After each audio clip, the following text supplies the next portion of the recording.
কচুলতি দিয়ে এই রান্নাটা একবার করলে বারবার খেতে মন যাবে 100%।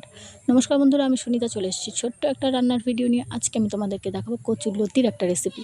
সাধারণত কচুলতির নাম শুনে অনেকে ভয় পায়, গলায় ধরে, যেহেতু অনেকে ভয় পায়, খেতে চায় না। তো এইভাবে রান্না করলে সত্যি বলছি গলায় একটুও ধরবে না। তবে ছাড়ানোর সময় একটু হাত চুলকায় ঠিকই, কিন্তু খেতে সত্যি খুবই ভালো লাগে। তো যাই হোক, কচুলতিকে ভালো করে ছাড়িয়ে ধুয়ে নিয়ে এসে তার মধ্যে আদা, জিরে, শুকনো লঙ্কা, রসুন বাটা দিয়ে দিতে হবে, আর পেঁয়াজ কুচি, টমেটো কুচি দিতে হবে, স্বাদ মতো নুন আর হলুদ দিয়ে তার মধ্যে হালকা একটু তেল দিয়ে ম্যারিনেট করে কিছুক্ষণের জন্য ঢেকে রেখে দিতে হবে। কিছুক্ষণের জন্য ম্যারিনেট করে রেখে দেওয়ার পর কড়াইতে তেল গরম করতে হবে। তেল গরম করে তার মধ্যে দুটো তেজপাতা ফোড়ন দিয়ে সেই ম্যারিনেট করে রাখা কচুলতিটা দিয়ে দেবো।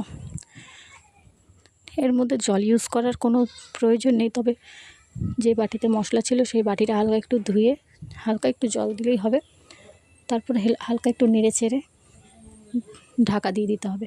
একদম লো ফ্লেমে 10 মিনিট রান্না, 10 থেকে 15 মিনিট রান্না করলেই রান্নাটা একদম রেডি। 10 থেকে 15 মিনিট একদম হালকা আঁচে উল্টে পাল্টে নিতে হবে। 10 মিনিট রান্না করলেই দেখবে কচুলতিগুলো একদম গলে গেছে। তো যাই হোক, এই রান্নাটা আমি আমার ননদের কাছ থেকে শিখেছি। সত্যি বলছি, একবার খেয়ে রান্নাটার একদম ফ্যান হয়ে গেছি।